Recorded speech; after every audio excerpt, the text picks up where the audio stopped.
Sebab yang ni saya nak kongsikan lah satu pengalaman. Okey, satu pengalaman pasien kita tuan-tuan perempuan wanita baru berusia awal 40-an lah. Pasien ni perempuan wanita baru berusia awal 40-an. So nak jadikan cerita tuan-tuan perempuan, pasien ni okey, nak jadikan cerita perempuan pasien ni dia seorang yang sangat aktif. Kan muda lagi, awal 40-an kan, so masih aktif lah. Dia aktif melakukan aktiviti-aktiviti lasak, hiking, cycling, brisk walk dan sebagainya. So dia suka aktiviti aktif bersukan lah kita kata kan. Tapi dia kata sepanjang saya melakukan aktiviti lasak, especially lah hiking, dia kata saya panjat lah puncak mana pun, dia kata saya tak pernah lagi rasa tercungap-cungap, cepat penat kan, mengah. Okey, penat tu penat normal lah, bila kita rehat so kita okey kan. Tetapi dia kata saya tak pernah rasa macam mana saya rasa sekarang. So apa yang nak ceritakan perempuan pasien kita ni, okey, 2-3 hari dia alami rasa tercungap-cungap. Dia buat kerja ke rumah, okey, pasien kita suruh rumah kan, dia buat kerja rumah, mop lantai, dia kata penat, rasa tercungap-cungap. Okey, rasa semput, naik tangga pun rasa semput. Dia kata even dia kata sebelum ni walaupun saya pergi hiking, dia kata saya panjat puncak sana sini, saya tak pernah rasa penat macam penat yang saya rasa sekarang. So dia dah mula risau lah kan, sebab sebelum ni bersukan dia tak buat aktiviti lasak, dia tak pernah rasa macam tu. Tiba-tiba buat kerja rumah, naik tangga pun rasa penat macam tu, dia rasa pelik, dia risau. Tapi alhamdulillah pasien ni dia tak biarkan perempuan, dia tak biarkan, terus dia fikir, dia bimbang itu disebabkan oleh masalah jantung. Dia terus fikir ini mungkin disebabkan oleh masalah jantung, dia takut. Jadi apa yang dia buat, perempuan dia research. Okey, dia research okey berkenaan dengan simptom dia, and then okey dia jumpalah punya klinik. Okey, dia jumpa kita punya klinik, perempuan terus okey dia kontak kita, hari ni dia kontak kita, esok dia booking slot, terus dia datang waktu pagi perempuan, pagi dia datang. Okey, dia datang dengan dia punya husband.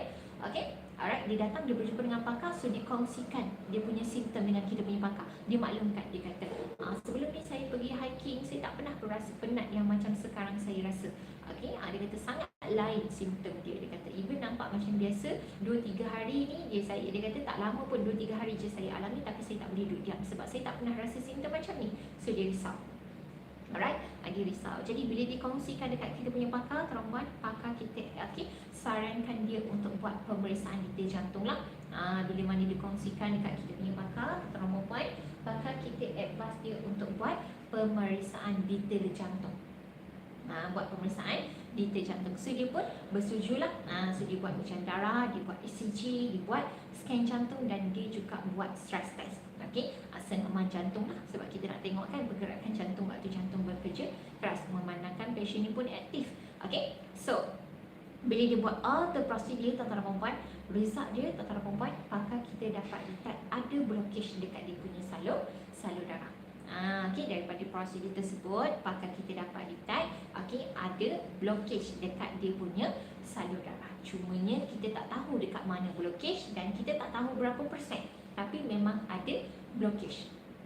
Okey, so bila mana ada blockage, and then pakar kita pun sarankanlah pasien ni untuk buat angiogram. Buat prosedur angiogram lah, sebab kita nak tahu ni tersumbat ni tahap mana kan, dekat mana. So untuk kita nak tentukan apa rawatan yang sesuai, is it pemasangan stent ke, ubat je ke, dan sebagainya kan. So pasien ni pun dia tak cakap banyak, dia terus setujulah untuk buat angiogram.